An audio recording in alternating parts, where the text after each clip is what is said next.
Les daremos un par de minutos para que se unen y iniciamos.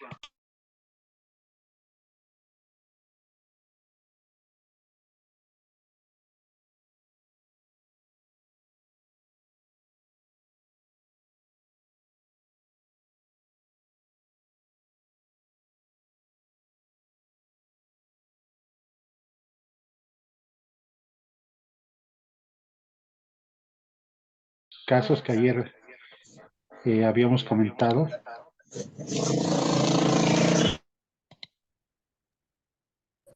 Así que con esos podríamos comenzar.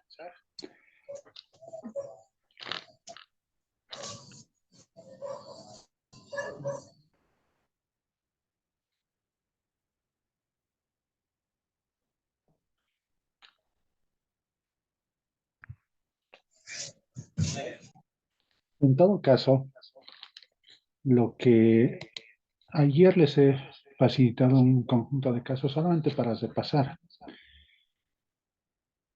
El caso 2 decía, durante la auditoría financiera de la empresa PLD S.A., quizás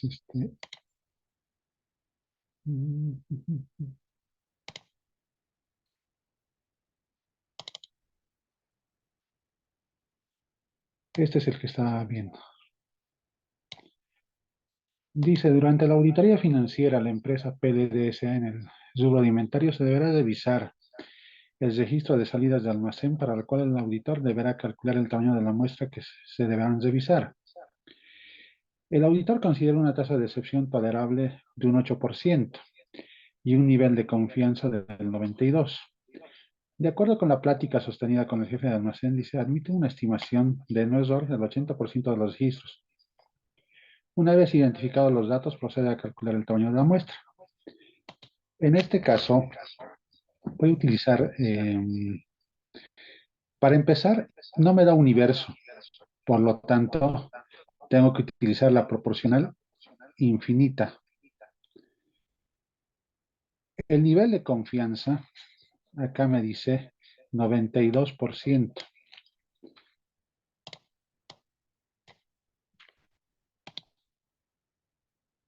Por lo tanto, mi nivel de confianza va a ser del 92. Luego me habla.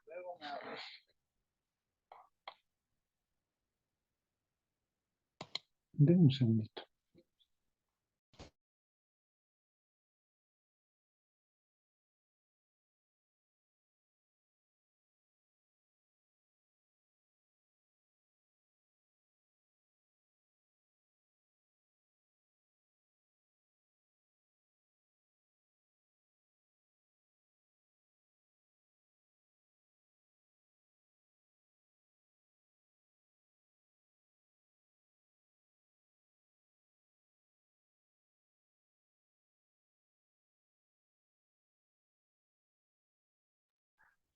Estoy escuchando un eco.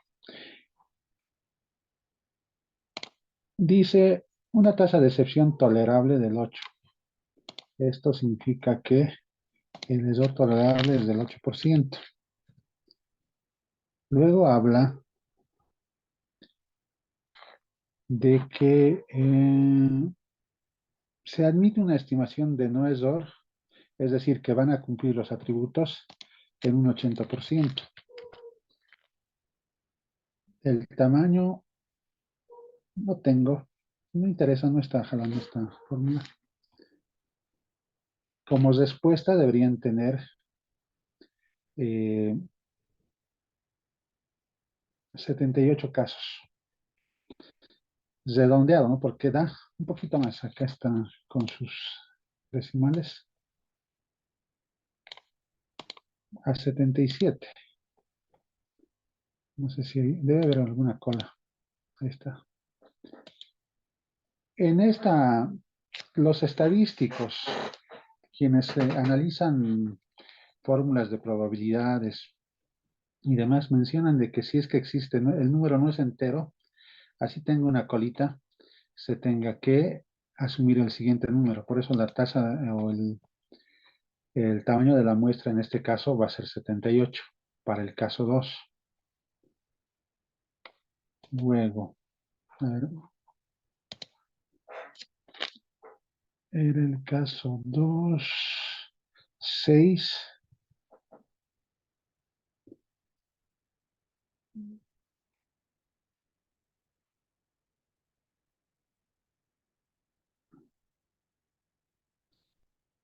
Este es el caso 6, era un caso de población proporcional finita.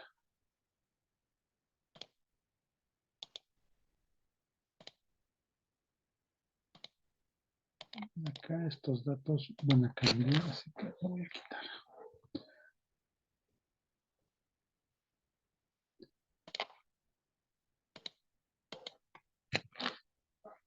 Hagan de cuenta que estoy escribiendo en la pizarra y se demora en transcribir, así que hagan de cuenta que eso estoy haciendo.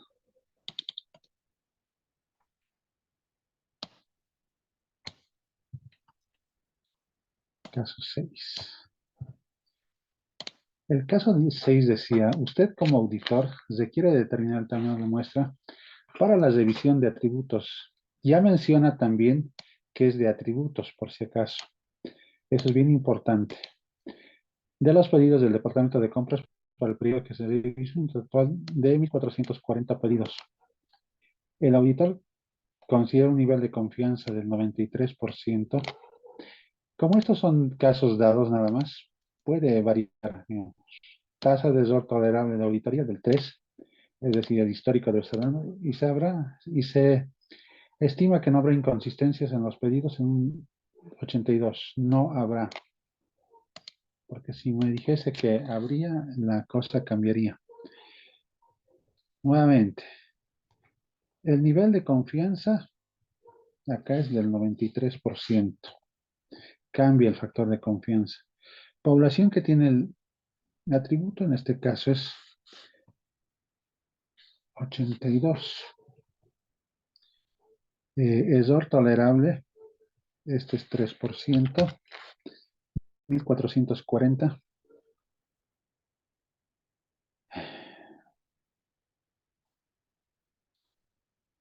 Está todo, sí. Acá me da 391,48 y el tamaño de la muestra me da 538. Esto prácticamente está en una fórmula que está acá y de esa manera es que saca esto. No sé qué está haciendo.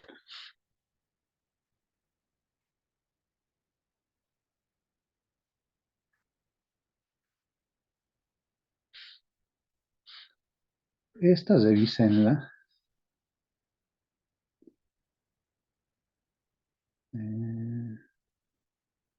Voy a revisarla. C14.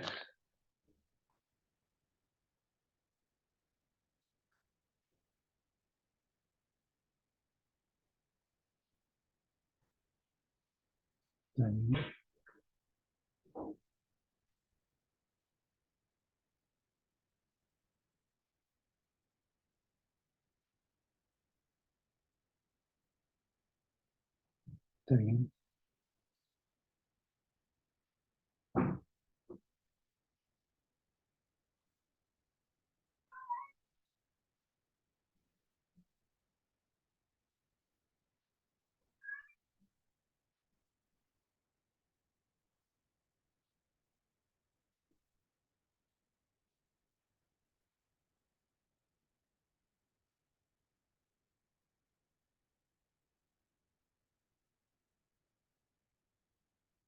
Sí, 391 es.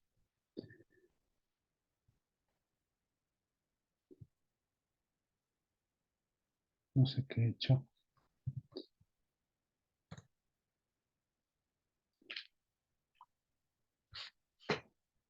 Estoy utilizando la fórmula de redondear más que me adiciona un numerito a la muestra. En este caso, 392. Y me confirman, puede ser que en algún caso acá. Pero lo que quizás ayer no se me entendió o no lo haya mencionado, cuando no tuviese Y hay ejercicios donde no da, creo que he planteado, donde cuando no tengo el nivel de ocurrencia de, de cuánto, es decir, qué porcentaje de la población va a cumplir con esa condición, atributo y demás, se asume que es el 50%, por si acaso, en ambos. Y fíjense lo que sucede. 78, cuando cambia esto, varía, se incrementa. Por eso cualquiera de los factores voy aumentando y comúnmente va a ser un error tolerable del 5%, entre un 3 y un 5. Eh, las, la teoría de probabilidades para justamente seleccionar muestras menciona también de que mi error tolerable puede ir de 1 a 10. Eso es lo esperado. Comúnmente todos los analistas que realizan hacen un análisis con un 5%. Esto ya está en función al conocimiento que tengan de auditorías previas. Tal vez en una primera auditoría esto sea 50 y 50 porque no conozco. Esa podría ser el caso. Lo mismo, ya sea que sean en poblaciones finitas o infinitas, la forma y la manera es la misma. Creo que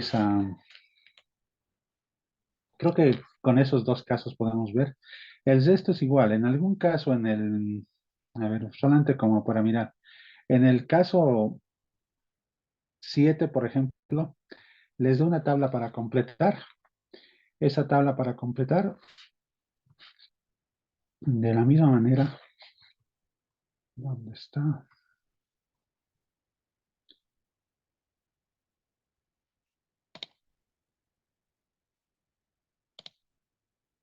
Me voy a ir al Word.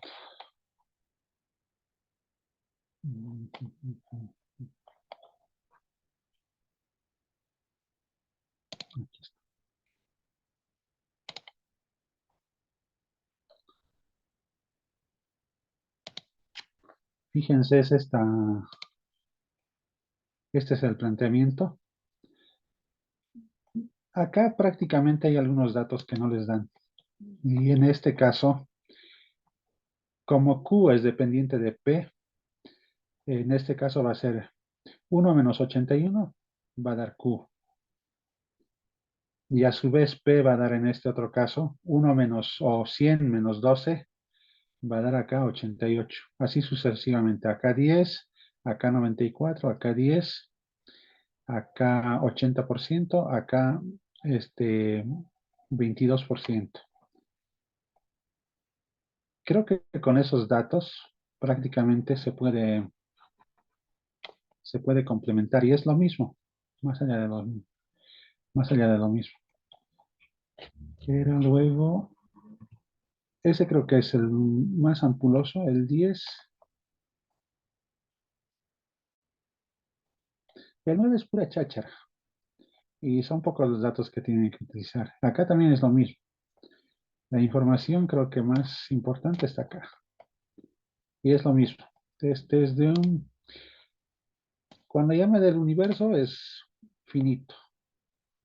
Y el último era el 12. Ese también es igual, con proporcional finita. Digamos. Creo que aclarando eso, no estaba, o pienso que no estaba tan complicado. Continuemos ahora. No sé si es que hay alguna duda, pregunta hasta acá. Si no, continuamos.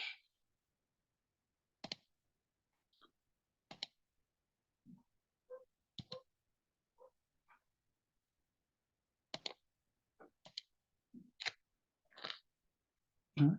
En todo caso, solamente voy a hacer unas puntualizaciones respecto al tema de controles. Controles se puede evaluar prácticamente desde dos perspectivas. Una, donde las poblaciones o, si quieren, el como ya hemos visto, puedo aplicar muestreo tanto para controles como para procedimientos sustantivos. Y en definitiva, lo que voy a ver es mitigar en el de controles, identificar cualquier incumplimiento en lo que es sustantiva, cualquier incorrección asociado principalmente a saldos. Esa es la diferencia entre ambos. Si quieren. Un poco para ver el tema de controles, va a depender, por ejemplo, la cantidad a seleccionar va a depender de la recurrencia con la que se realice, es decir, si se realiza muchas veces en el día, uno por día, es decir, en este caso al diario, si se hace el control semanal, mensual, trimestral, anual, va a depender. Pero si se fijan, vamos a hacer un corte hasta el diario. En el diario máximo, si quieren, van a tener, voy a calcular, en el año tenemos 52 semanas, ¿sí? Eso lo pueden corroborar. Por lo tanto, si solamente una entidad trabaja de lunes a viernes, tenemos que esos 52 lo voy a tener que multiplicar por 5. Esos son los 260 días hábiles que comúnmente tengo en un año. A esto le voy a restar los feriados que una media a nivel nacional, que son como 12 en este 2024. Por lo tanto, mi universo muestral son 248 casos. Es decir, si no, si no sucede alguna situación eh, eventual, como podría ser algún paro, alguna huelga, alguna manifestación y demás, el máximo en el más alto, que es el diario, voy a tener 248 transacciones. Por lo tanto, son universos pequeños. Y las tablas y las fórmulas, principalmente, no la que hemos visto, esa fórmula de proporcionalidad, esa sí mira población y hay otra que no. Pero es esto que así no les interesa. Ayer les mostraba en el idea que no les interesa eh, qué cantidad de universo exista. En los universos chicos, debajo a 2000, quizás haya alguna diferencia marcada, pero después en el resto no va a haber. Lo otro, por lo tanto, estos comunes 5 voy a tener que ver si realmente son poblaciones pequeñas y en función a las tablas de la ICPA voy a tener que mirar. ¿Qué es? Ayer me pedían, no sé, alguien me escribió y me dice dónde está la fuente y le pasé, digamos, volví a mandar a todos el documento con la fuente. Esa es la que tenemos que utilizar. La única que es variable es esta. ¿Por qué? Porque, por ejemplo, hoy día es recurrente o múltiples por día, porque podría yo tener en el proceso de facturación, por ejemplo, eh, hoy día podría tener quizás una como 100 facturas. Depende del tamaño, de la entidad, a qué se dedica y demás. Por lo tanto, eso es bien variable. Ese recurrente va a ser muchas transacciones. Si fuesen, hagan de cuenta que por día hacen 1000 transacciones, estamos hablando de un universo de 248,000 casos o facturas que se podían emitir. Va a depender la media de frecuencia con la que se emita. Pero eso lo van a tener ustedes, a diferencia de estos ejercicios planteados que son solamente como para análisis, en la vida real ustedes van a tener la información.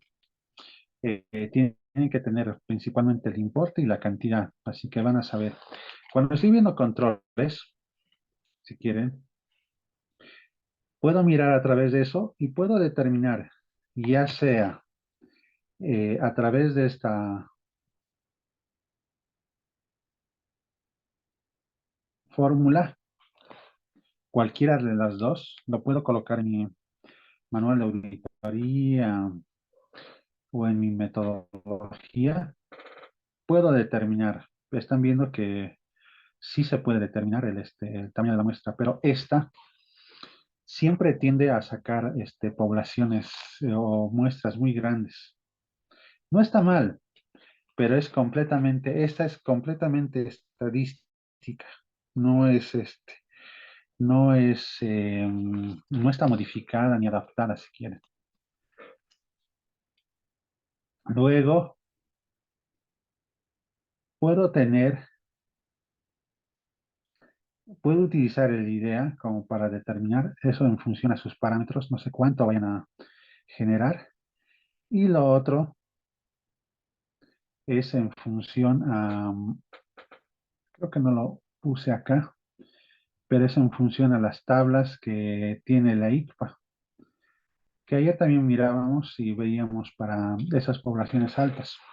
Yo les decía, por ejemplo, por metodología que utilizaba en su momento, para mí analizar 78 casos era para este tipo de universos, para atributos que sean múltiples por día, porque en una entidad financiera, créditos, tesorería, captaciones, se va a mover N veces en el día. Va a ser el promedio de transacciones que tengan por caja, por la cantidad de cajas que tengan en todas sus oficinas. Qué sé yo, uno de los bancos que genera mucha información es el Unión, por la cantidad de agencias que tiene y porque también por estrategia de gobierno es el banquero del Estado, en esencia, digamos. Por lo tanto, tiene N transacciones. Quizás otros bancos, la cantidad o el volumen de transacciones sea mucho más reducido, pero el Unión es un banco realmente muy grande, digamos, en cuanto a volumen de transacciones. Esa es la diferencia. Y cualquier otra entidad, un banco PYME igual va a tener transacciones, quizás no tan marcadas, por ejemplo, en depósitos a plazo fijo, apertura de cajas de ahorro, quizás cuentas corrientes que es muy reducido, pero en cartera va a ser masivo. Por lo tanto, sí o sí, esas dos maneras. Esa manera, esta es una modificación sutil a esa tabla. He acrecentado en realidad en algunos ítems unas bandas un poco más altas en función a la tabla de Audit Tools también, porque para que haya me parece más efectivo, no me hace sentido probar, por ejemplo, 20 transacciones y concluir sobre todo. Y tampoco quedarme en un enfoque de confianza alta con 40 transacciones. Y creo que 60, 65, 78 de la idea es un buen número como para medir, porque al final es como ayer alguno de los colegas preguntaba y decía, ¿cuánto es suficiente en mi muestra? Ese es el tema recurrente para los auditores, la suficiencia. Si la cantidad que he evaluado es representativa del universo. Si utilizo técnicas estadísticas, selección aleatoria y demás, determinación del tamaño de la muestra bajo técnicas estadísticas, sí es representativa. Inducida no. Y adicionalmente, quizás en el importe no sea ni en la cantidad sea tan relevante, pero sí es bajo esos criterios el análisis, el conocimiento de la entidad y demás, sí es estadística esa muestra. Pero bueno, va a depender de la audiencia si nos aceptan o no esos temas. En este caso, dice, no sé si hay alguna pregunta, solamente levantan la mano o consultan. Solamente voy a puntualizar algún tema de la unidad de muestreo. Dice, por ejemplo, si el objetivo de la prueba es probar la siguiente actividad de control. Los desembolsos pagos de proveedores son autorizados por el gerente de finanzas previa a su procesamiento, para lo cual firma la orden de pago, documento que es archivado en el legajo de comprobantes contables con el resto de la documentación de antecedentes y todos los respaldos que podría tener, ¿no? Dice, ¿cuál será la unidad de muestreo? ¿Podría definirse la unidad de muestreo como el comprobante? Quizás sí, pero ¿qué pasa si el comprobante, si en un comprobante, y eso ocurre habitualmente, tiene varias facturas? Por lo tanto, si yo selecciono, por decirles, estoy en no sé qué cantidad, pero voy a mirar la cantidad de comprobantes, ese va a ser mi universo, donde se registran las facturas, es decir, los egresos, podríamos decir, comprobantes de egreso. Pero si saco, hagan de cuenta que estoy una entidad donde tengo que probar y mi muestra sale 78. Si tengo que revisar comprobantes, voy a revisar 78 comprobantes. Pero si en esos comprobantes tiene un conjunto de transacciones en una media de 5, casi voy a analizar 400 transacciones. Casi. Por lo tanto, o voy a mirar 400 facturas.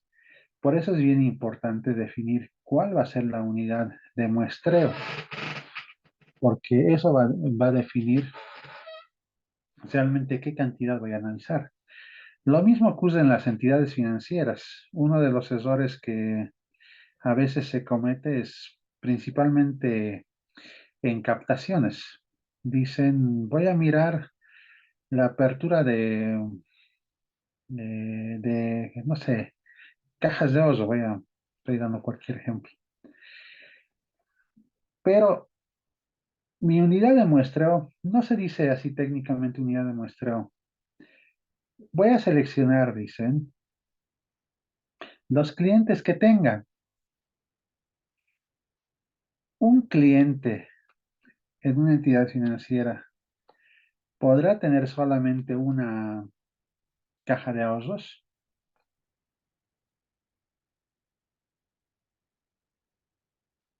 Eso pregunto a todos.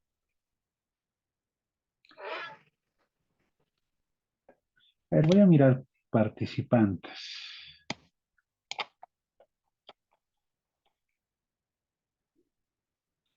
Kevin Carmona.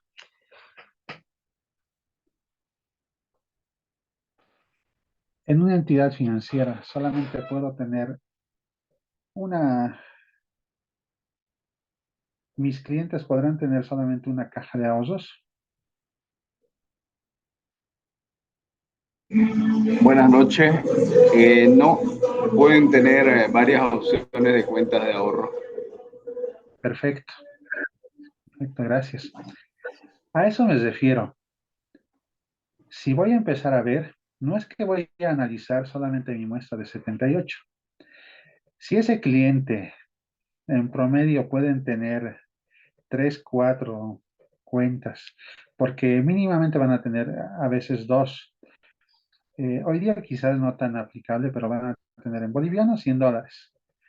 Ahora, si es una persona que conoce y quiere mitigar ciertos riesgos, puede tener una donde le depositen, voy a hablar de un asalariado, una donde le depositen su salario y donde esté resguardado, otra para guardar sus ahorros quizás acumulados, otra para pagar sus facturas y quizás alguno tenga solamente uno para todo, pero hoy por hoy con todo el tema de riesgos de ciberseguridad a los que estamos expuestos, una persona comúnmente va a tener, es como en cualquier entidad, una receptora, una pagadora y una de inversiones, mínimamente, vamos. Y lo mismo va a tener, puede ser que tengan el mismo banco o con varios bancos, porque puede haber robo de identidad, pueden robarle o clonarle su SIM o robarle sus datos de sus tarjetas, qué sé yo, hay muchas variables. Por lo tanto, tener los huevos en una sola canasta no es la opción hoy día, digamos, es una gestión de riesgos. Y los auditores debiésemos hacer. Por lo tanto, reitero, la unidad de muestreo no es solamente, hay que analizar un poquito más. Lo mismo pasa en cartera, con clientes. Muchas veces dicen, voy a revisar como la ASFI, dice, los 60 clientes más importantes. Esta sí me va a filtrar, porque el criterio está siendo clientes. Y ahí voy a tener la participación. Si solamente hago un sorteo de mi cartera que está aperturada a nivel de operación o de crédito, voy a sortear y voy a obtener las 60 operaciones más importantes. Son dos conceptos diferentes. En el empresarial quizás tenga que ver a nivel de cliente. En el masivo, la opción quizás sea a nivel de operación. Son dos cosas y conceptos que sí o sí los tienen que manejar. Eso técnicamente se llama unidad de muestreo. Eso quería aclarar un poquito. Quizás en las anteriores me pasé de volada. Una preguntita, buenas noches.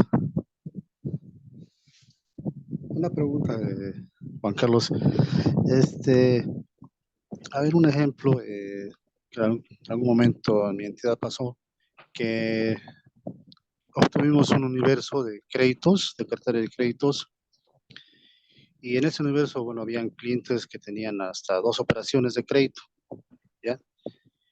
Y al momento de obtener la muestra,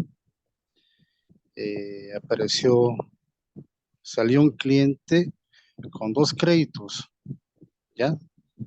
Entonces, digamos una muestra de 30 créditos, ¿no? Pero un cliente salió con 2 créditos. Es normal que aparezca así en la muestra, que en este caso, como te digo, ese ejemplo, un cliente aparece con 2 créditos, así. En una entidad financiera es normal. Es decir, puede tener un cliente, por ejemplo, eh, voy a ejemplificar y me voy a tomar un poquito.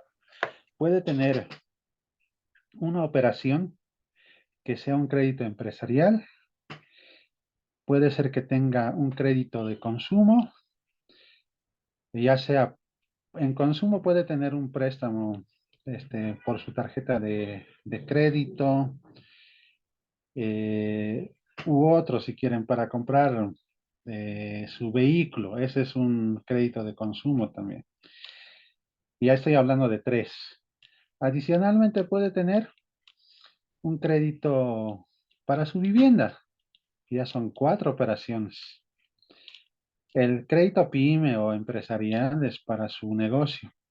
El resto tiene dos de consumo, uno para su tarjeta y otro para su crédito de vehículos, porque esa no califica como crédito pyme, o no debería, es consumo. Y con el hipotecario hace cuatro créditos. Eso puede ocurrir y ocurre en las entidades financieras. Por eso es bien importante segmentar uno por tipo de crédito, porque ahí quizás donde esté repetido dos veces va a ser en consumo, por su crédito vehicular y por su tarjeta de crédito. Puede ser. Pero si lo tomo como un todo, ya les dije, digamos, voy a mezclar papas con manzanas porque no es lo mismo concluir sobre créditos empresariales que consumo, que microcrédito, o vivienda de interés social, o vivienda. Se apertura ahí un montón de productos dependiendo. Vivienda de interés social es el que fomenta el gobierno, pero creo que ya no hay recursos y el tema es el otro, es el vivienda que da la entidad financiera. Por lo tanto, sí puede existir, por ejemplo, en este caso, para el crédito de consumo, sí puedo tener dos operaciones. Y esos casos, comúnmente a veces, Lo que nosotros hacíamos era analizar la base de cartera para ver cuántos de esos casos tengo y ver si esos créditos, por ejemplo, eso va a depender, de acuerdo con mis políticas, si puede tener un cliente dos créditos. A veces no, solamente puedo mantener una operación. Depende del apetito de riesgo que tenga la entidad y sus políticas internas, pero puedo acudir. Y obviamente tengo que evaluar, cuando estoy a nivel de operación, el que analice la operación A versus la operación Z, las conclusiones son diferentes. Cada uno hay que analizar sus atributos por separado. Por lo tanto, son dos transacciones las que tengo que ver. Eso, pero justamente a lo que ibais respondiendo, es bien importante determinar cuál va a ser la unidad de muestreo, a nivel de cliente o a nivel de operación. Eso es bien importante. Creo que hasta Ah, ahí, gracias, sí. espero la duda. Sí, sí, bueno, en este caso Juan Carlos era un universo de cartera de microcréditos nomás. Ya, y claro, la muestra que se obtuvo era aleatoria, estadística. Y bueno, en ese momento nos llamó la atención que un cliente apareció con dos créditos. Ese fue Pueden tener, lo que pero va a nos depender de pareció sus raro. políticas, como les digo. Bueno, volvamos al tema. En este caso, ahora vamos a pasar. Ya hemos visto, si se fijan, vamos a ver un papel de trabajo, o quizás eso les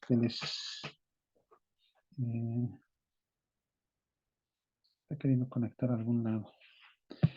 Eh, Déjenme buscar el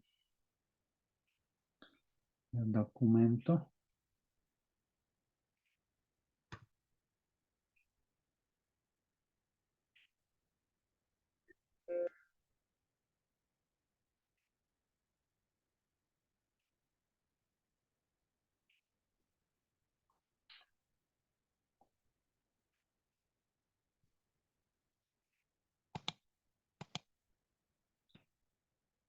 Voy a cambiarme al Excel, por eso estoy.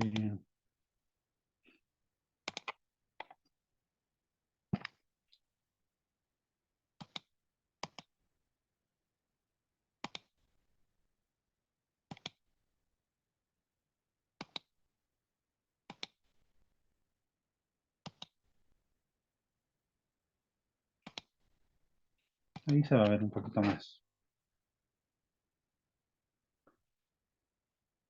Fíjense, me voy a saltar un poco, pero para ir un poco el ciclo, digamos, en esencia es seleccionar, el propósito de la muestra es principalmente seleccionar la muestra, uno, el tamaño, y obviamente bajo qué criterios lo voy a hacer, aleatorio, al azar, sistemático, depende.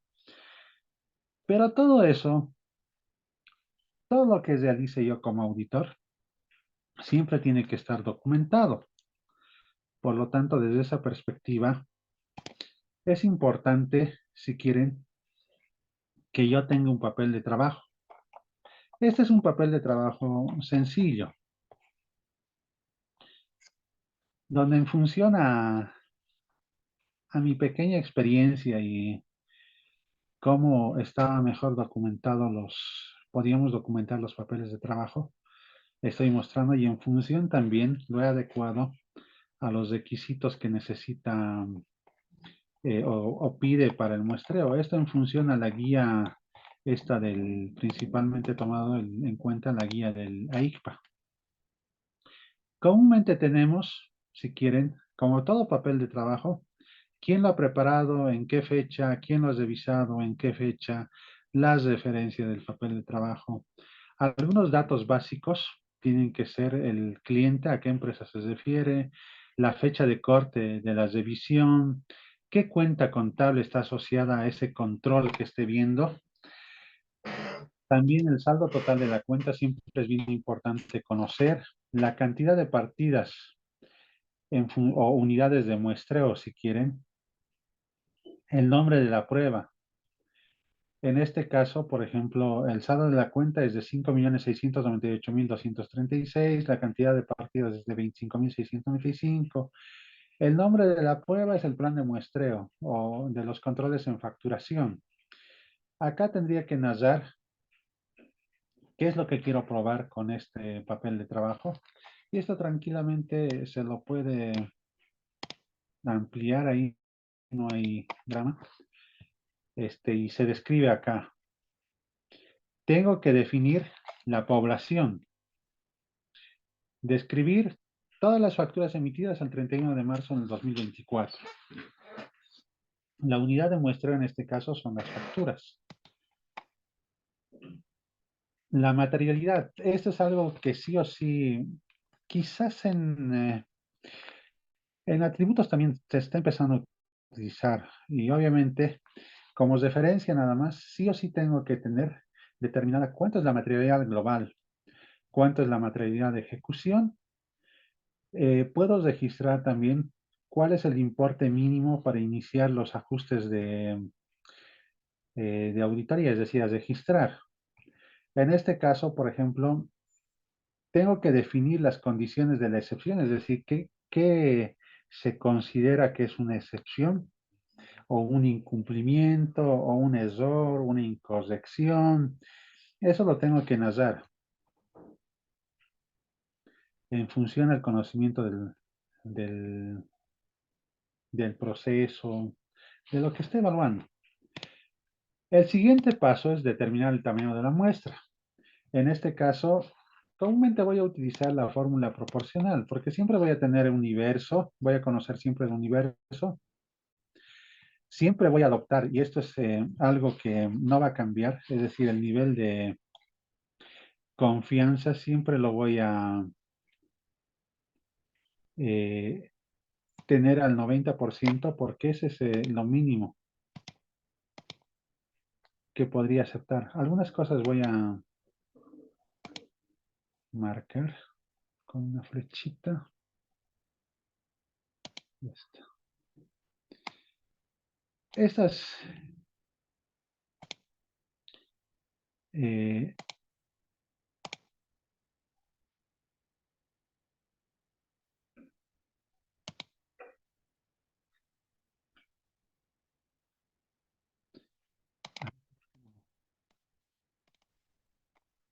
no importa.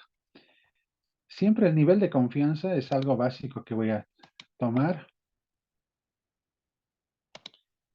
Otra cosa, el error tolerable que espero. Algo que también voy a obtener de los datos es la población. Creo que principalmente esos. Estos quizás alguna vez no los tenga. Cuando estoy haciendo un nuevo proceso, producto, debería ser acá 50 y 50. Y fíjense, cuanto menos conozco, peor es. Y si voy aumentando, acá creo que era el 80 o 90, va bajando. Este es nuevamente el porcentaje que va a cumplir la población con ese atributo. Y el error tolerable es la cantidad o el porcentaje de desvíos que espero en la muestra. En este caso me da 98. Puedo documentar así. Todo esto tiene que estar. Estos datos los tengo que completar. Alguna selección de factores de confianza. También tengo que tener la tabla. Puedo poner fuente, como ayer me pidieron, digamos, pero esto prácticamente está en la... Ay, se me fue.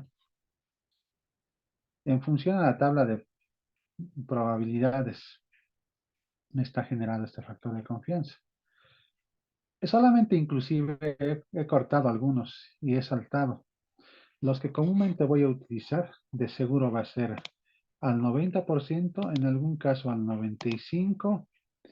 Puedo utilizar el resto, pero cuando no necesito mucha evidencia de auditoría, eso es algo que se tiene que ver. Pero comúnmente voy a estar al 90% y este factor comúnmente va a ser bien recurrente. Hasta ahí está el tema y he calculado el tamaño de la muestra. Ya sé, digamos, qué cantidad voy a probar. Por lo tanto, casi el objeto se ha ido completando. Pero tengo que dejarlo, ya sea que esto lo tenga en una pestaña adicional para que y haga links con hipervínculo o quizás una referencia que esté en tal hoja. Depende de ustedes. Acá algo que tengo que definir es el método de selección del muestreo. En este caso va a ser al azar, aleatorio, sistemático. ¿Cuál voy a utilizar? Si utilizo el aleatorio, lo marco. Puedo colocar también un icono, digamos. Hoy día ya es más bonito el Excel. No es como antes. Así que, perdón, sí, el Excel. Aquí hay unas, esto, si quiero. Puedo poner, ya depende de ustedes.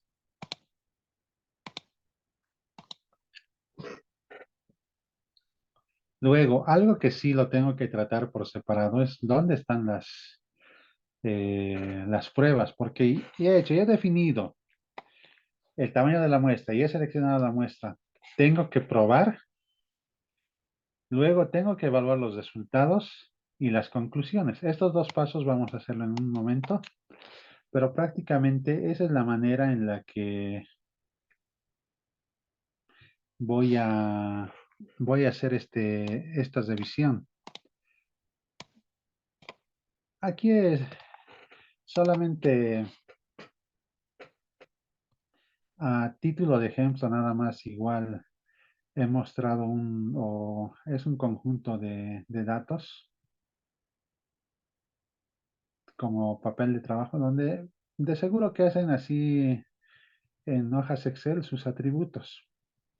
Algunos describen acá textualmente el atributo. Depende de cada uno, si quieren. No hay un mínimo, perdón, no hay algo que esté escrito como norma que diga así tiene que ser o este es el contenido del papel de trabajo, no. Da ciertos temas que tiene que estar y el resto es libre.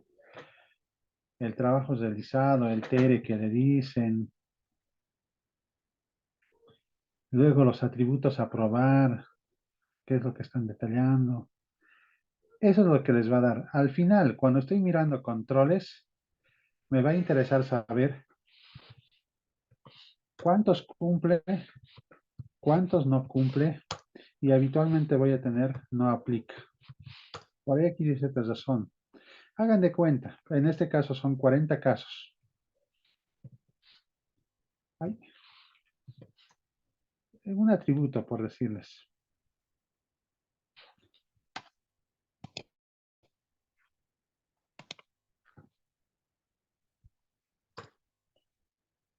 Por decir, cumplen de esos no aplicables, son 3. No cumple, son 2. Por lo tanto, 35 cumplen. Y comúnmente lo que tengo que probar es, para sacar un porcentaje de cumplimiento,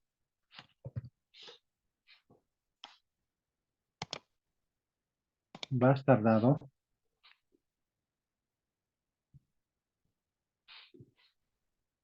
en los, tendré que considerar los no aplicables para determinar si cumplen o no cumplen. Para mí no, porque por eso es no aplica.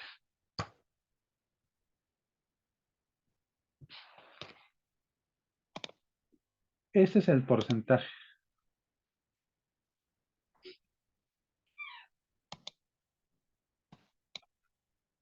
94.6, por decirles, de cumplimiento. Por lo tanto, el porcentaje de no cumplimiento va a ser 1 menos esta. Y ambas igual tienen que...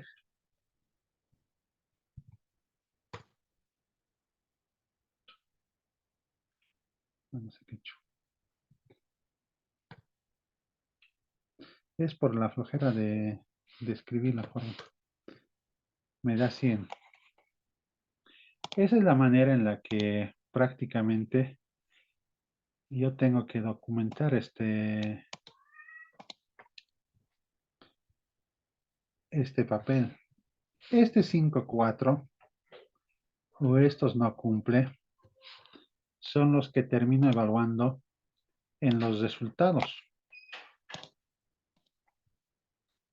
Vamos a ver, les he enviado un documento donde está evaluación de resultados y hay varias mecánicas que he mostrado. Hay tablas, hay tablas principalmente de cómo se debe calcular y rangos. Pero vayamos viendo. Esto es lo que me interesa. Si, por ejemplo, en algún caso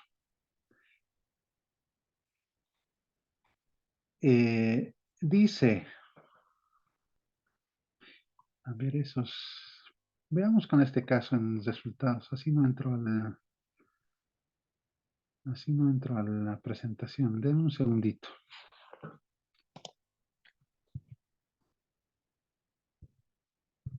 Esta es una metodología de evaluación de resultados que también la da el AICPA en una de sus actualizaciones de sus normativas del 2013, si la memoria no me falla.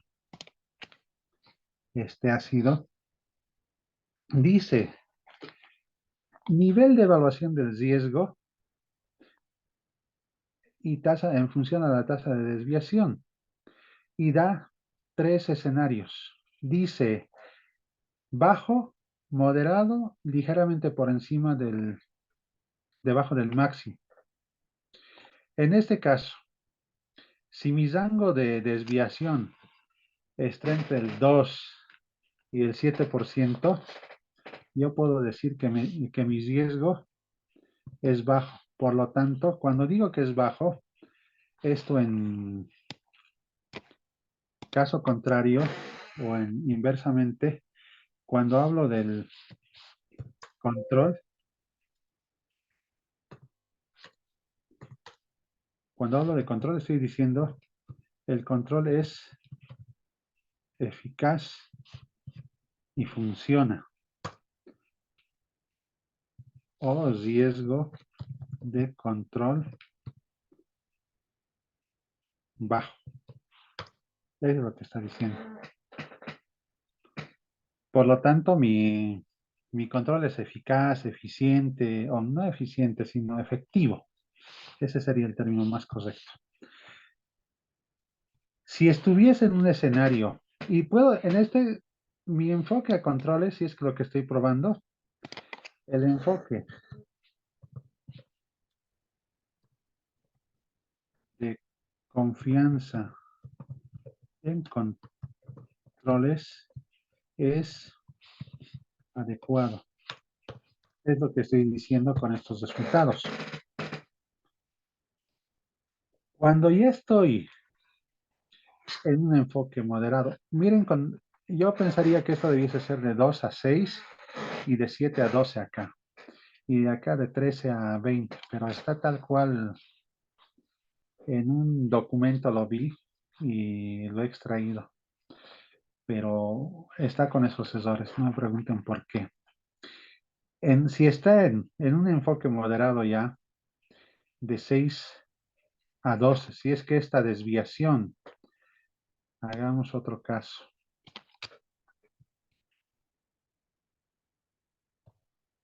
Acá, hagamos de cuenta que mis incumplimientos son 8. Por lo tanto, aquí son 29. Fíjense, y es 21%. En este caso, ya mi prueba de controles ya no es válida. Lo que haya hecho, eso quiere decir que mi enfoque de control es el reducir mis pruebas en detalle y demás, ya es ineficiente. Por lo tanto, tengo que rever los procedimientos de auditoría.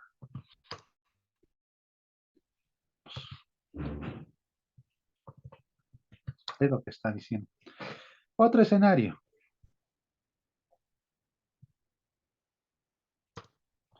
donde mis desviaciones sean 5. A ver qué me da con 5.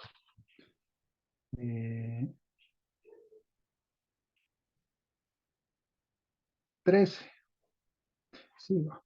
Entonces 4 tiene que ser. Ya, con 4. Acá, en esta la calificación era de que era alto. Es decir, el riesgo de control es alto. En este va a ser moderado. En esos dos escenarios, en esta, prácticamente, como les decía, tengo que omitir la prueba. Tengo que hacer otras cosas. En moderado, prácticamente lo que estoy diciendo es mi control funciona, pero tiene deficiencias quizás significativas y no es, el proceso no es tan efectivo, porque el que más voy a utilizar, si quieren, es cuando el control es bajo. Esta es una manera de medir. Hay una guía de auditoría para pymes que solamente está en función a desviaciones. Ese es más duro, pero este es el más adecuado. O el que está intermedio, se podría decir. Eso es lo que significa estos resultados. Esta es una metodología de ver de las tantas que hay.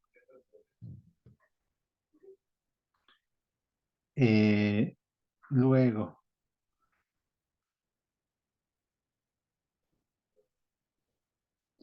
voy a llevarle este ejemplo. Acá mismo vamos a ver otro, para no irme del Excel y calcular fácilmente acá.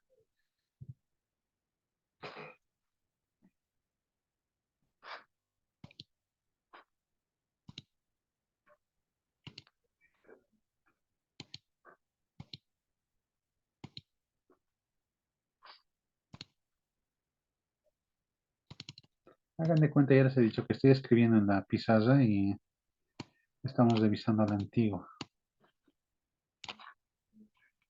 En este caso, va a estar en la presentación, pero decía, es otro caso, no está asociado.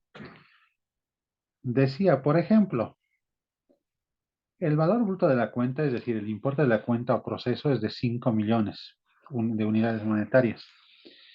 Se basa en el volumen de transacciones procesadas a través del control. Está midiendo cuánto produce. Puede ser ventas, facturación, desembolsos de cartera, captaciones, compras, cualquiera, digamos, inventarios, lo que fuese. Dice, en una muestra de 25 operaciones de control manual de una población de 3.000 operaciones de control, se identificó una desviación. La muestra, dice, se diseñó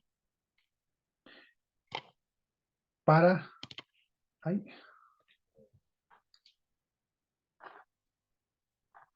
acá está. No se ve bien. La muestra se diseñó con la expectativa de que se encontrarían 0 desviaciones. Es decir, no debiese haber desviaciones. En este caso dice, es decir, la muestra no cumplió con sus criterios de diseño, por lo que posiblemente existe un riesgo de que el control no pueda prevenir o detectar incorrecciones, dependiendo de que si estoy viendo un control preventivo o detectivo. ¿Cuál es el porcentaje de desviación del control? En este caso va a ser excepciones. Tengo una, universo muestral, ¿no? 25. Esto. Entre esto me dice que es un 4%.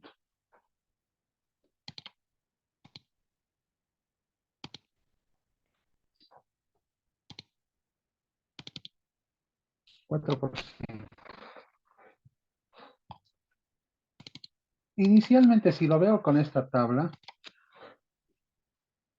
igual está en un riesgo de control bajo. Para empezar está de 2 a 7, por lo tanto 4% está súper.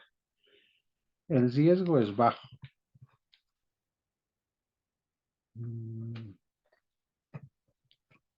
Por lo tanto, el control es efectivo. Sin embargo, bajo esta metodología, en este caso, se tiene que cuantificar cuánto es la desviación. Y hay una manera también de hacerlo con tablas del AICPA. Esta es una tabla, la A4 de esa guía, donde me he ido a sacar la tabla que está con el 90% de confiabilidad y 10% de riesgo de muestreo. En esta tengo que buscar, acá la clave es, en esto, es que no tendrían que tener desviaciones. Acá, si quieren, esta es la tabla que muestra que no debería tener ninguna. Y el universo que he muestrado son estos 25. ¿Cuántos incumplimientos o excepciones tengo? Tengo una. Por lo tanto, dice el riesgo como que la magnitud de exposición o el límite superior de desviaciones en este control basados en el resultado de la muestra es de 14,7. Es esta, 25 y 1. Y así va subiendo. 14%. Ya prácticamente podría decir que el control es inefectivo porque prácticamente esperaba que no exista ninguna desviación. Esa es otra manera para evaluar resultados de la muestra.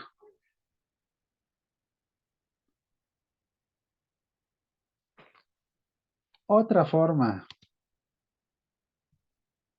déjenme ver.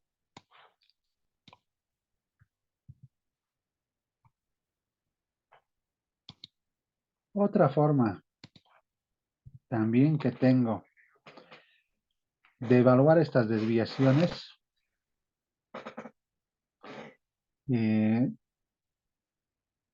es esta, donde utilizo la tabla que hemos utilizado ayer, que es la segunda tabla, la tabla A2, si no me equivoco, donde, por ejemplo, voy a cambiar ya de escenario. Hagan de cuenta que estoy viendo algunos atributos en una muestra de, no inventarios, de adquisiciones. Hagan de cuenta que eran muchas adquisiciones que se habían realizado, miles, y había seleccionado 78 de muestra. Y voy a tener lo mismo. No cumple, cumple y no aplica.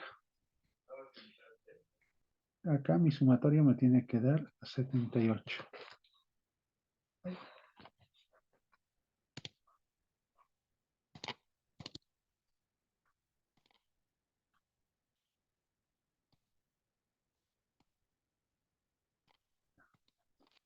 Hagan de cuenta que no aplicables, siempre voy a tener 8, no cumple 10, ay, no sé qué estoy haciendo,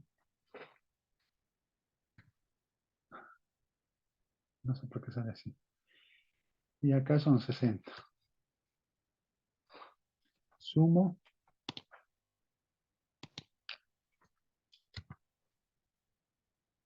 De la misma manera, estos no cumplen. Eso voy a directamente hacer entre esto más esta.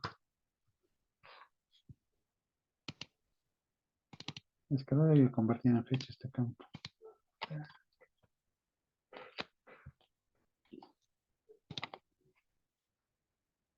Se niega a trabajar.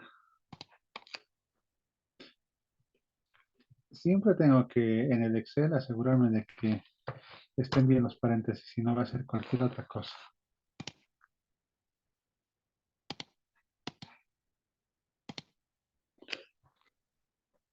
7.25.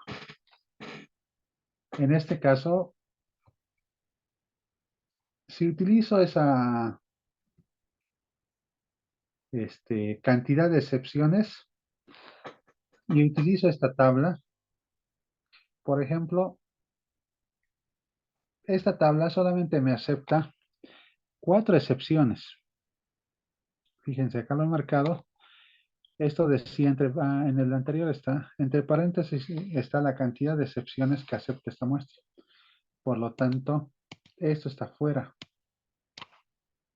Si lo veo desde esa perspectiva, este cumplimiento o esta forma de hacer o evaluar los resultados, mi prueba ya no es válida, es decir, ya incumple.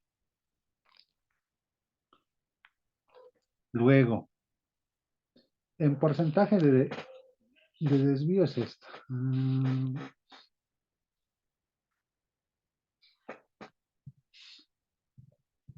Se me ha ido por lo tanto, no va, digamos, como que es, se podría decir que el control es insatisfactorio. Depende de cuál utilice. Por eso la más, la que es un poquito más amigable sería esta. Va a depender. Yo les estoy mostrando toda la cantidad de herramientas y que son de uso práctico en en el medio, si quieren, de las auditorías. Todas las formas que he podido apreciar, si quieren. Por lo tanto, cualquiera de esas es válida. Hay una adicional para las entidades financieras. Déjenme revisar. Que se puede tomar en cuenta también.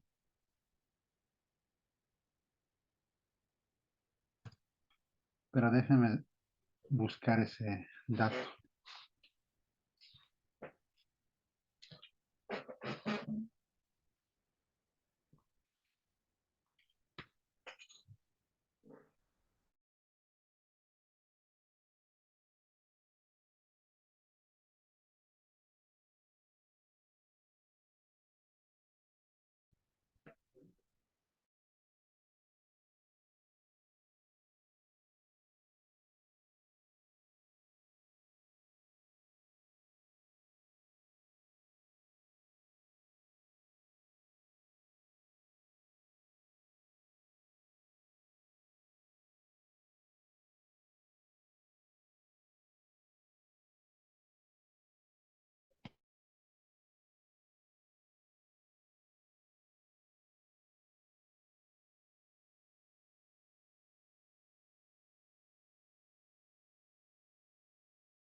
He hecho mi de Zoom. No sé si he tenido una falla una caída de red, creo. Lo que les decía es de que hay también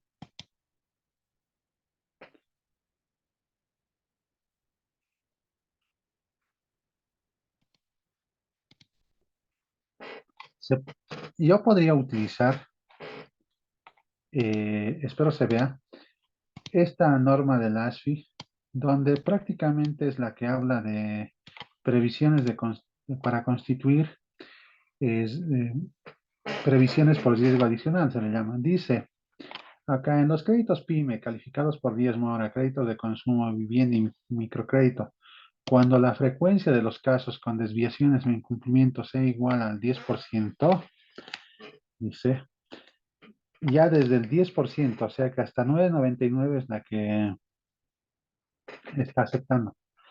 La IF, la entidad de intermediación financiera, debe constituir y mantener una previsión genérica del 1% sobre el saldo total de los créditos correspondientes a la población de la cual proviene la muestra. O sea que te está diciendo tienes que eh, proyectar por incumplimientos superiores eh, al 10%. Adicionalmente, por cada 1% de desviación, se debe constituir y mantener previsiones. Ya no he continuado copiándole. Este en el reglamento de evaluación y calificación de la cartera de créditos. Bajo ese esquema, por ejemplo, este porcentaje de desvío estaría en un rango aceptable. Pero si esto se va por decirles a 15, y hagamos de cuenta que mi muestra ha sido, no, está con esta. Y esta,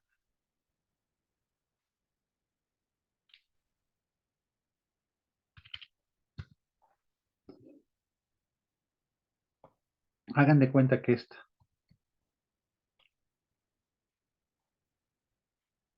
La ASFI me va a facturar y me va a decir que previsione este porcentaje, que es el 1,13. Esto voy a tener que previsionar.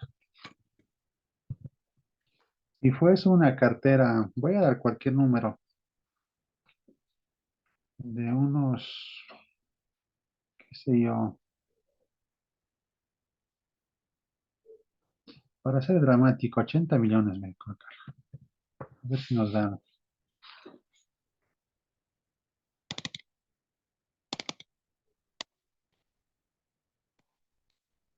No, hecho.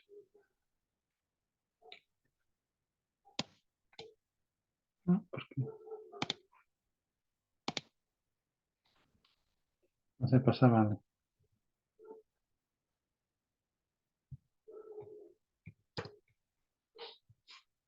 esto.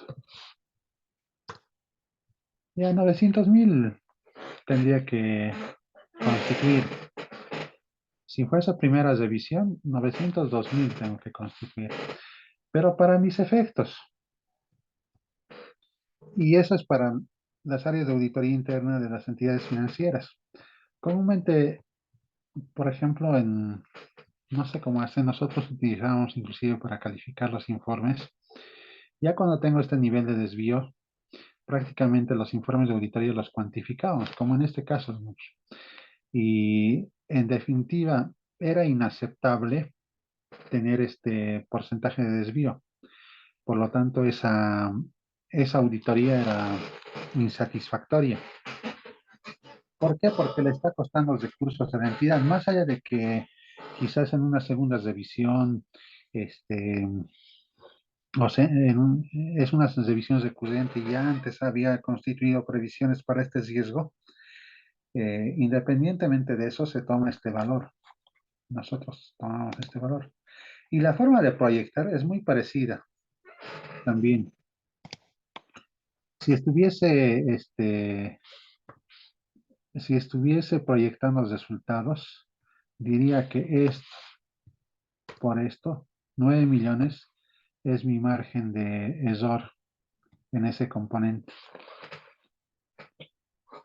Así de fácil es como se ve, porque prácticamente si la muestra es estadística, está todo bien, esa es la manera.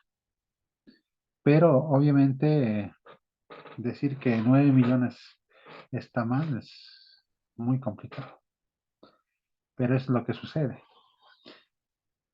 No sé, dudas, preguntas hasta acá. Esas son las formas en las que puedo prácticamente evaluar los resultados de controles.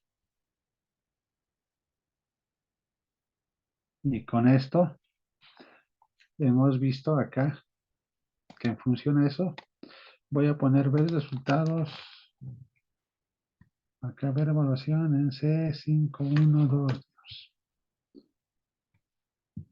Me estoy referenciando al papel donde estoy evaluando esos temas. Y dependiendo si cumple, acá voy a decir eh, los controles evaluados funcionan como han sido diseñados y no existen excepciones que excedan el error. Qué sé yo, de seguro que le van a poner más cosas. A veces es lo más simple, es lo mejor, pero pueden poner todo un par. Pero esa sería la conclusión, si todo estuviese bien. Si no estuviese en orden, tengo que concluir que hay algo que esté incorrecto y en definitiva la entidad tiene que mejorar esos controles, tal vez inclusive el auditor quizás tenga que con estos incumplimientos donde excedan, en una primera instancia tenga que duplicar la muestra. Eso es lo que comúnmente ocurre. Tengo que duplicar la muestra.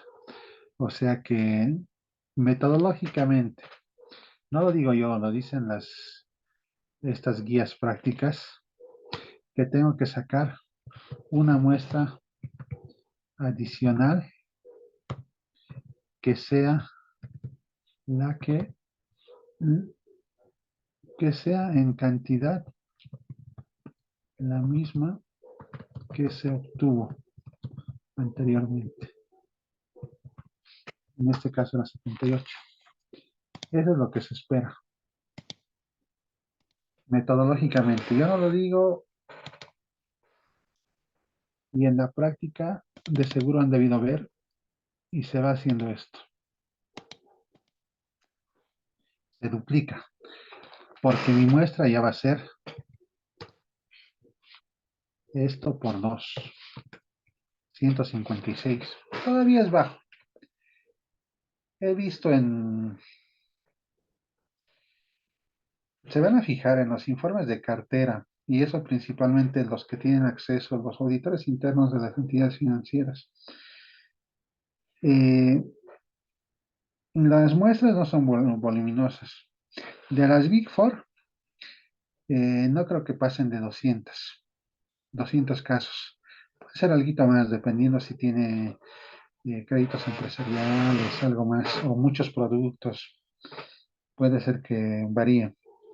En un Banco Unión, obviamente, va a exceder esos 200 porque todos sus créditos son significativos, o sea que van a tener que sacar créditos hipotecarios, créditos de consumo, si tiene microempresa, microcréditos empresariales, no sé, creo que son todos los que van a sacar, o sea que esa cantidad van a tener. Si tienen 78 casos por cada uno y son 7 productos, más o menos 500 casos van a tener.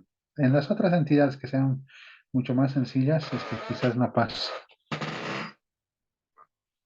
Pero si tienen que evaluar, imagínense, van a tener que volver a ver otra cantidad dependiendo en qué punto estemos. Esta es una manera, si quieren, de ver las cosas y de analizar los resultados. No sé, ¿alguna duda, pregunta hasta acá?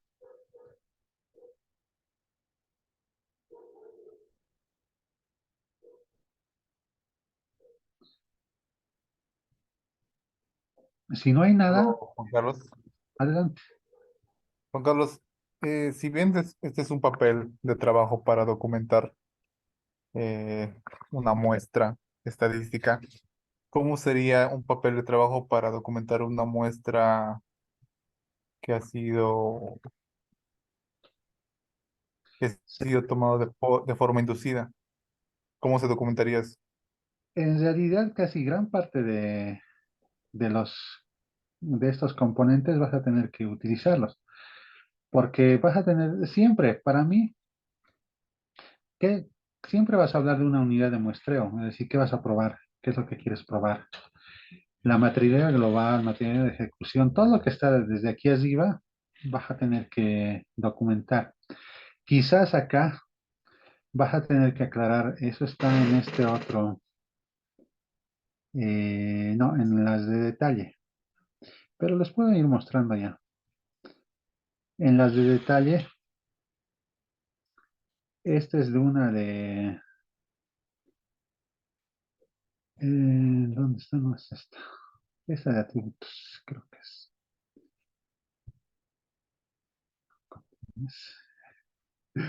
No sé, creo que lo he solapado, pero prácticamente, a ver si está acá.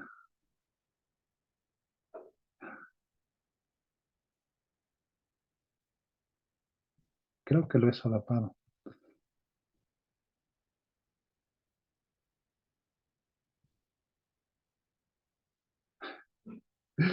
Sí, el trabajo de un buen dato, creo que lo he solapado, pero me voy a fijar. Lo que tendrías que hacer es un papel de trabajo similar, pero lo que tienes que mencionar acá, a diferencia de este, es de que, por ejemplo, la forma de selección, acá ya no va a ser, puede ser al azar, aleatorio, pero va a ser más que todo muestra inducida. Eso va a cambiar. No utilizo nada de estos datos, ni esta, por ejemplo, entre esta y esta, la diferencia es esta, la frecuencia de control, que es lo que estoy probando.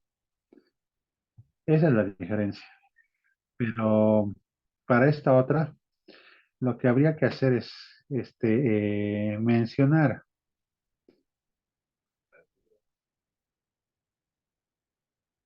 Ah, aquí está, aquí está.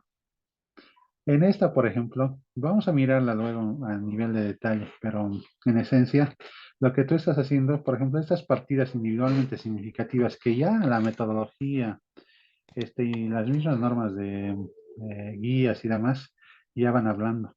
Esto es lo que has hecho tú, directamente generar partidas por algún criterio. En este caso, tal vez no está tan completo, pero en las firmas piden que, por ejemplo, ¿cuál es el criterio de selección de estas? Y a veces se dice, por ejemplo, son partidas que exceden, eh, que son iguales o exceden el importe de la materialidad de ejecución, desempeño, como lo conozca. Eso tendrías que mencionar. Y obviamente no van a ser, quizás, no sé si tú me hablaste, esos 30 por ejemplo, puedan ser esas. Y en definitiva, ese es un criterio. Es válido para propósitos de la auditoría, pero para considerarlo muestreo no. Y en definitiva, esos mismos conceptos los tienes que detallar en el papel de trabajo. Obviamente quitas todo esto, digamos. Creo que esto estamos mirando. Ya no hay esta. Sí voy a definir condiciones de excepción, pero por ejemplo, ya no es aplicable. Eh, tampoco estos factores. Y en lugar de esta, voy a tener que describir un poquito más los universos y cuáles son principalmente, acá lo voy a anotar, los criterios de inducción de esa muestra. Esto debería describir si quieres. Porque los papeles de trabajo son muy similares. El contenido casi es el mismo. y al final eh, vas a realizar las pruebas, vas a evaluar los resultados y vas a concluir. Pero acá, en esa inducida, no se proyecta al resto de la población de donde ha surgido esa muestra inducida. Eso no se puede hacer. Esto sí o sí es algo que diferencia, si quieren, con el muestreo estadístico. Por eso, en algunas cosas es muy ampuloso, muy cargoso ese, pero puedo proyectar. Por ejemplo, en una sinóptico estadística en la evaluación de microcréditos, estoy muerto, Dios. Porque así saquen los clientes más importantes, mi alcance va a ser del 5, 10%. Y eso todavía exagerando. En entidades chiquitas como por ejemplo las CFDs, a veces el crédito promedio está en esas de $1,000. Ninguna tiene casi influencia. Es diferente con crédito empresarial que, por ejemplo, no sé, en su momento, Ametex, en la gestión 2002, después de las Torres Gemelas, a los bancos, Visa, Nacional, Mercantil, les ha producido un efecto significativo esa, pero este, eran, no me acuerdo bien, pero como $16 millones. No sé cuánto era cada uno de los créditos, no sé cuánto tendría, pero eran importantes. Es diferente el impacto. Mientras en un microcrédito, cualquiera de esos, si su promedio, si su crédito más grande es $50,000 y su crédito más pequeño es de $1,000, estamos hablando de ese margen. Hasta, obviamente, la cantidad de errores que se cometan, eso es lo que podría ocurrir. Y la forma en la que hemos hablado, esa es la forma de proyectarlo. Si no hago eso en microcréditos, captaciones, estoy muerto, tesorería, en las entidades industriales, todo lo que es igual cobranzas, ventas, facturación, en las telefónicas, su proceso de facturación, cobro de consumo, no, terrible. Por eso va a depender. Y obviamente, si te fijas contestando a tu pregunta, casi es bien parecido. El contenido va a ser bien parecido. Este es como que un papel de trabajo tipo. No, no buscaba otra, digamos. Que contenga lo que me pide muestreo, pero que en general me sirva para concluir. Lo más importante de todo es que siempre tengo que tener para mí estas. La evaluación de los resultados, sí o sí tengo que tenerla. Y las conclusiones. Inclusive, ay, eh, si quieren, estos papeles de trabajo, cuando se hace acá, inclusive cada papel individual acá está, tiene que tener su conclusión, porque si no, yo no sé si está bien o está mal. Y yo no voy a poner a hacer las conclusiones por cualquier miembro del equipo que no sepa, sino metodológicamente tengo que decir que todos los papeles tienen que tener conclusiones. Eso es metodología. Pero sí o sí tiene que tener. Por ejemplo, no puedo adjuntar por decirles, hagan de cuenta que este es una facturita. No lo puedo adjuntar así libremente en un papel de trabajo. Y al menos si creo una hoja y está a ver, voy a hacer, hagan de cuenta que este es mi papel de trabajo. Y dentro de mi archivo hay uno que dice factura. Cuando me hagan el quality control, a decir, ¿esto qué es? ¿En qué aporta? No, me he olvidado hacer. Nos van a sacar la mugre, digamos. No se puede tener. Es un papel proporcionado por el cliente. ¿Qué es lo que estoy queriendo probar? Eso tengo que documentar. Eso es bien importante. Me estoy desviando del tema, pero creo que es importante. Eso es. Espero haber contestado a tu consulta.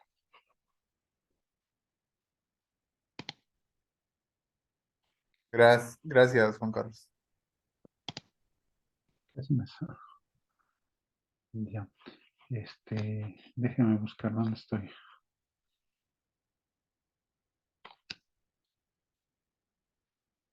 He hecho desaparecer mis controles del Zoom.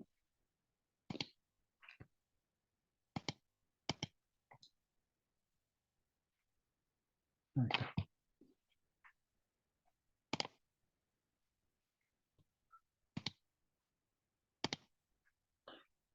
Ahora vamos a ver el muestreo, pero ya para lo que nos dé de acá a más. Vamos a ver el muestreo para pruebas sustantivas.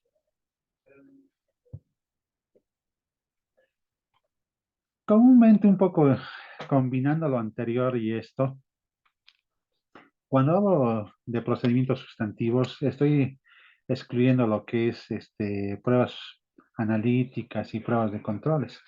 Pero prácticamente desde la perspectiva de riesgo inherente y riesgo de control, si he testeado los controles y los controles están bien, he hecho pruebas de efectividad, de diseño y demás, y si el riesgo inherente es alto, mi riesgo combinado, si quieren, baja a moderado. Si fuese en un escenario moderado, baja a bajo, ya que es mínimo. Esto quiere decir que mínimo, cuando estoy diciendo, también de la misma manera, cuando vea la cantidad de evidencia que necesito, debiese ser poca o nula, si quieren. Cuando solamente he hecho un enfoque de confianza en controles, pero o alguna confianza en controles y me he quedado en recocido, he visto el proceso, pero solamente me he quedado hasta probar el recocido, he hecho la matriz de riesgos, todo, pero no he probado efectividad, es decir, no he hecho pruebas de controles. En ese escenario voy a tener que en un riesgo inherente bajo va a seguir siendo bajo, en un riesgo moderado va a seguir siendo moderado y en un riesgo alto va a seguir siendo alto. Es decir, riesgo combinado. Esto significa que voy a necesitar más pruebas sustantivas. Eso es lo que estoy queriéndoles decir. Y hay un máximo, en un riesgo de control máximo. En este caso significa que el control es inefectivo, no funciona. He probado y realmente está para llorar una lágrima. Cuando excede, por ejemplo, el 10% en las entidades financieras, ahí van a rodar cabezas, digamos, o debiesen rodar cabezas. Pero, ¿por qué? Porque el gerente, quien esté en esa oficina, no hace funcionar esa oficina. Hay algo. Por lo tanto, estoy en este escenario, digamos. Si es bajo, digamos, va a ser mi calificación mínima, va a ser moderado, es decir, mi riesgo combinado. Si es moderado, va a ser alto, y si es alto, sigue siendo alto. Y este es el peor escenario, donde tengo que realizar más pruebas de detalle. Eso da la cantidad de, si quieren, esto representa la cantidad de pruebas de detalle que necesito. En alto, necesito muchas pruebas. En estas, una combinación de pruebas que me dé, que no va a ser ni mucho ni poco, va a ser un intermedio. Por eso dice moderado. Y en estas van a ser pocas y en estas casi nada. Quizás con unas analíticas complete todo mi cubo de evidencia.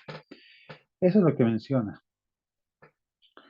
Ahora, vamos a aprender a hacer otro tipo de selección de muestras, pero ya abocadas a pruebas de justamente de detalle. Es diferente la forma, no tan diferente, pero puedo hacer de la misma manera, seleccionar por tablas. En este caso dice, por ejemplo, si el riesgo de aceptación incorrecta es el del 10%, la incorrección tolerable es del 5% del valor de la población y la incorrección esperada es del 20%. O sea que igual que en el anterior, estoy diciendo que el 80% tengo un 80% de probabilidad de que ese universo o esa muestra cumpla con el atributo y un 20% de que no. Digamos, es lo que estoy mencionando. En este caso hay una tabla que se puede utilizar, donde prácticamente, esa es la tabla C1, es la referencial. Tengo esas tablas, no sé, les voy a pasar del AICPA,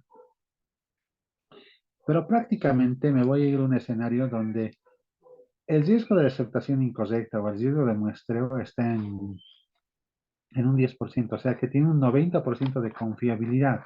Esa es esta tabla. Acá menciona, digamos. Luego, dice también, la incorrección tolerable, en este caso, es del 5%. Por lo tanto, estamos en ese escenario. Pero el 10 no era lo que marcaba, sino lo que marcaba es cuánto espero. Yo solamente, si suceden, si tengo errores que en esa muestra que estén alrededor del 20%, como que estoy satisfecho, estoy diciendo. Y en este caso, eso significa que es esta tabla, o es esta columna, perdón, a un 20%. Cuanto menos importancia le dé y necesite mayor confiabilidad o mayor tasa de desvío, va aumentando, si quieren, y se va yendo hacia ese lado. Cuanto más se va a la derecha, cuanto más exigente soy. Si solamente espero una, ya en este escenario del 20 necesito 341. Si estoy con ese otro, el alto, necesito 799. Ese es como mi ratio de cuánto de pruebas o de evidencia necesito, digamos, más o menos lo que se está viendo. Para este caso planteado es esta la solución, si quieren esta, con el uso de tablas. Esas tablas, creo que no les mencioné, pero ya han sido analizadas por el AICPA creo que en el año 60 y algo. Está en la historia de la creación de esta guía y ha contratado personal con conocimientos de probabilidades y estadística. Por lo tanto, el documento es eh, válido para todos sus efectos. Adicionalmente, hay una guía técnica, esa sí está libre, que da los fundamentos matemáticos de todas estas tablas que están incluidas en esta guía. Solamente esa cuota parte, son iguales, un análisis de casi 60, 70 páginas, creo. Que un estadístico se va a divertir analizando eso. Otro ejemplo. En este caso dice la incorrección tolerable esperada es del 1% del valor en dólares de la población. ¿Qué está haciendo? 5%, ay, perdón, 5% por 20% por 10% es 1%. Si hacen ese cálculo, les va a dar que es un 1%. Y ya hablando en términos de dólares en sustantiva, siempre vamos a hablar del importe, de cuánto. Como en el otro caso, inclusive lo hemos cuantificado, estamos diciendo que el error esperado no es más allá del 1% de donde salga. Si es 100,000, mi error esperado es de 1,000. Eso es lo que estoy diciendo. También puede haber, en este caso, dice, el auditor podría estar diseñando una aplicación de muestreo no estadístico para probar la población de 2,000 saldos de cuentas por cobrar, monto total registrado de 1,000,000, incorrección tolerable de la población 50,000, nivel de confianza del 90%, error esperado en la muestra, no se esperaba ninguna incorrección en la muestra. Vuelvo a la misma tabla. Ahora, ¿cuánto será? A ver, el monto total registrado me sirve como un dato. Nivel de confianza del 90%, estoy en este escenario, porque esta tabla tiene varias, va desde 5 hasta 50, creo. Pero estoy en este escenario, donde con un 90% de confiabilidad, digo que tengo un área, le llaman, digamos, un riesgo de aceptación incorrecta, adecuada, del 10%. Un error esperado en la muestra, no se esperaba ninguna incorrección, o sea que acá, no se espera ninguna, este es 0. Pero ¿cuál de estas? Lo que me falta es el porcentaje del error tolerable. ¿Cuánto será?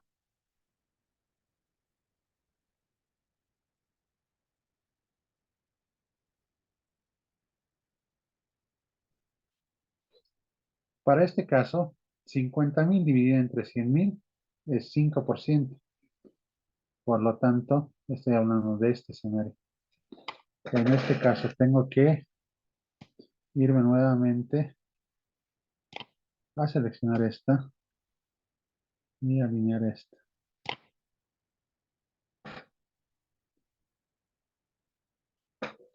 Por lo tanto, mi muestra va a ser de 47 casos. Ese es el tamaño de la muestra que se requiere para este caso.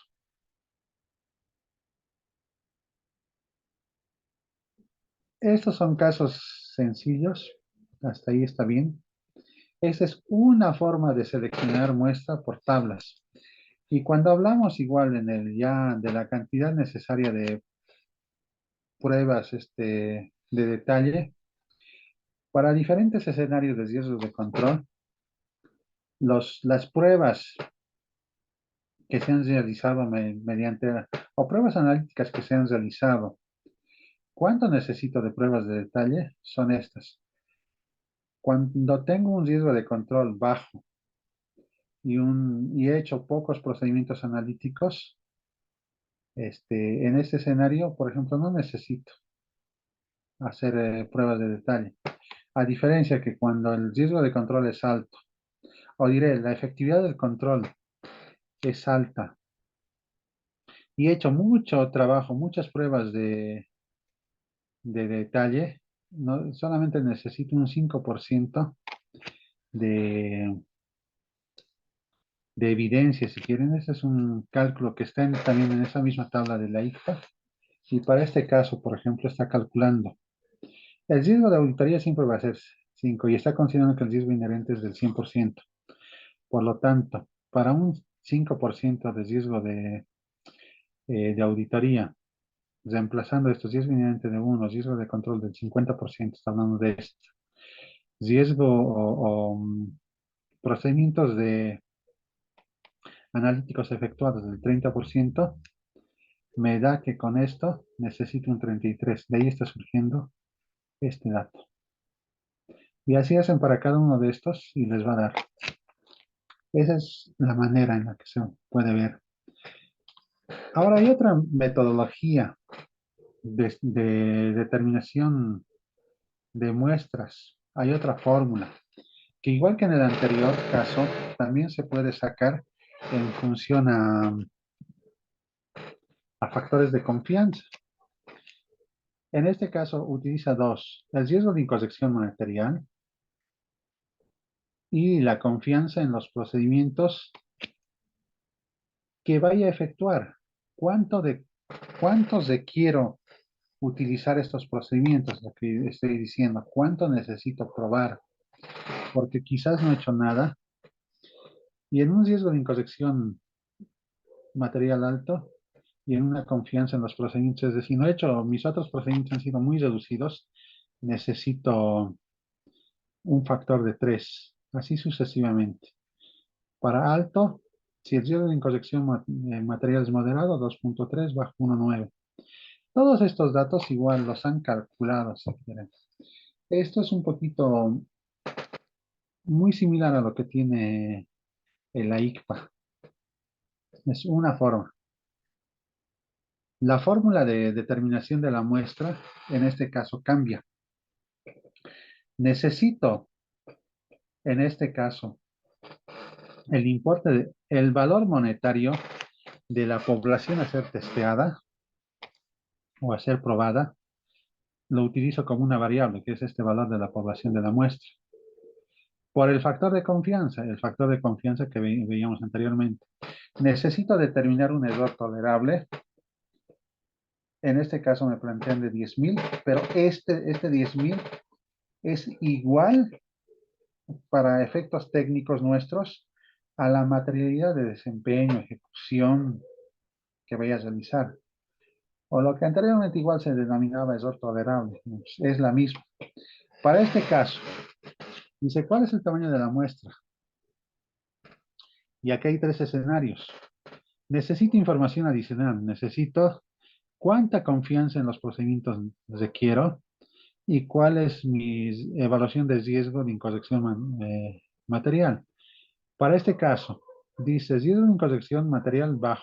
Estamos en este escenario. Confianza en los procedimientos baja. Acá.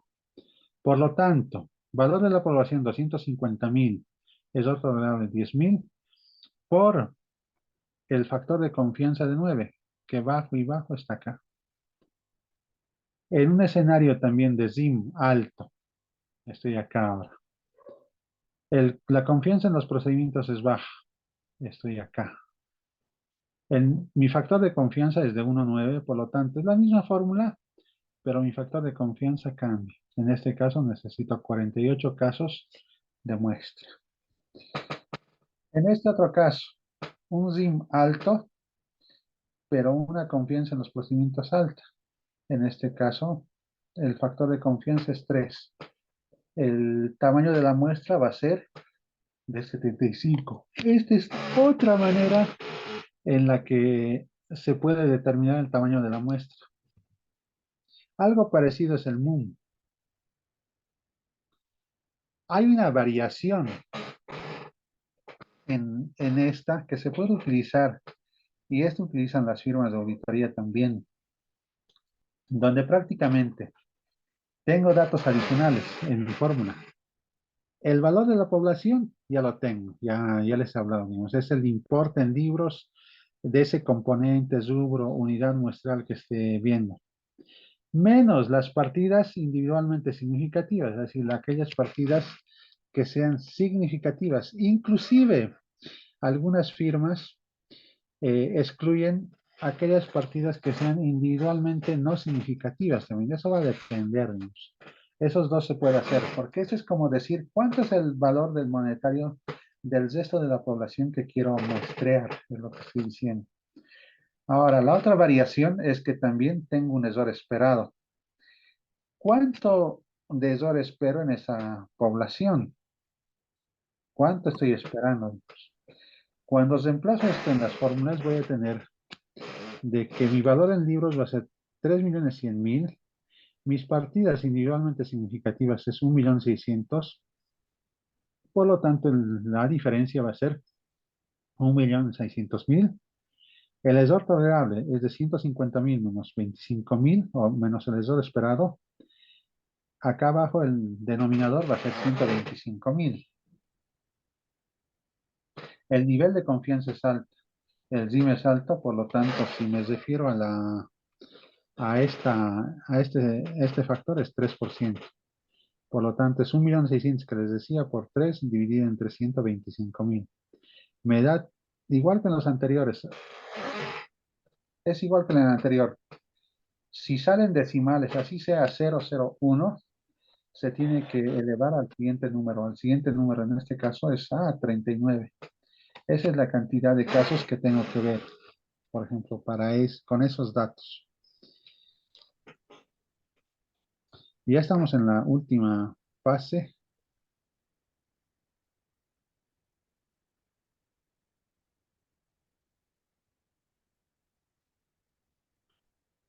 Hasta acá creo que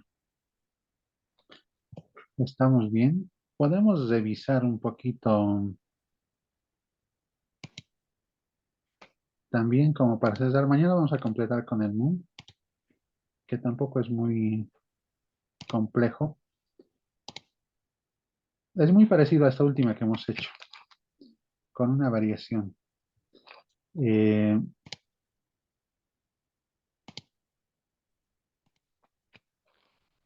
Todo eso que hemos visto, muy parecido, no voy a abundar en revisar, muy parecido ya es el papel de trabajo.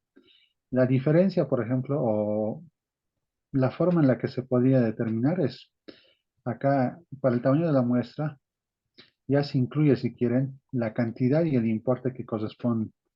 También las partidas inmateriales a las cuales se aplicó otros procedimientos de auditoría. Si es que lo he hecho, o si no, quizás acá estas son las muestras inducidas que pueden ser por riesgo o por otra cosa, pero que estoy probando. Estoy haciendo un papel de trabajo para probar esas partidas, por lo tanto, esas las voy a tener que excluir de mi universo. También puedo tener partidas no materiales, estas que sean, por ejemplo, las partidas que sean menores a 1000, a 5000, dependiendo de cuánto sea el volumen de transacciones también de la entidad. En este caso son datos reales, por ejemplo, este es de una entidad financiera. La material global era de 77 millones aproximadamente. Ah, sí, la material de ejecución de 38, la para el registro 3.800.000. Con esto, por ejemplo, mi universo a probar en monetaria para esa fórmula son estos 9.370.000. El factor de confianza va a ser en función a lo que yo estime que necesito. ¿Cuánto necesito reducir el riesgo con esta prueba? ¿Cuál es el nivel de confianza que requiero, digamos? Lo mismo, es el mismo cuadrito, pero planteado de otra manera, si quieres. En función a eso, voy a determinar, por ejemplo, para este caso es otra forma donde voy a utilizar la material de planeación por el factor de confianza, en este caso estoy diciendo es un 3. Voy a determinar un intervalo de la muestra, que en este caso son 38 dividido entre, o 38.518.000 entre 3, me da el intervalo de la muestra de 12.839.000. El universo total de donde estoy sacando es 9 millones. Utilizo este intervalo de la muestra y lo vuelvo a dividir. Esta es otra manera de determinar. En este caso es como una variabilidad a la anterior. En este caso necesito 730, mi muestra es de 730 casos. ¿Por qué? Porque el universo a probar es muy grande.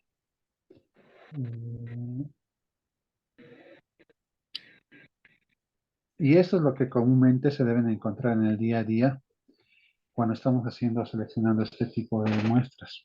Cuando quiero probar, y también esto lo puedo utilizar y se utiliza para probar atributos, fíjense, 730 casos, yo no sé si es aceptable. Esto para las firmas, por ejemplo, no, tienen que analizarlas, tienen que rever las cosas y obviamente los factores son los que van a revisarlos. Revisar 730 créditos de un conjunto, de un universo, es mucho trabajo. Y esas, no es que esa sea mi única opción, porque también tengo otras pruebas que estoy realizando, que es como si dijese, lo único que voy a probar es esto y necesito 730 casos, tomando en cuenta ya importes monetarios. Por lo tanto, esta forma, por ejemplo, que aplican varias de las firmas de auditoría es bien diferente. No sé, acá queremos alguna duda o pregunta hasta acá.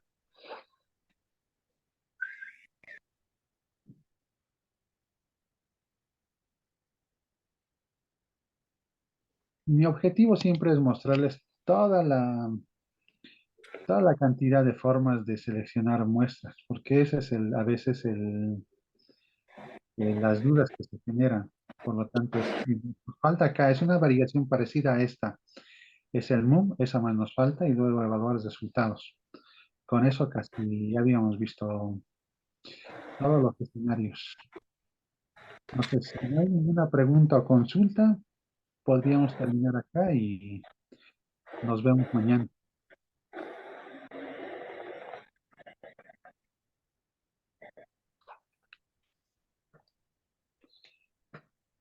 Si no hay nada, quedemos acá y nos vemos el día de mañana. Más bien, muchas gracias y que tengan una buena noche a todos. Muchas gracias.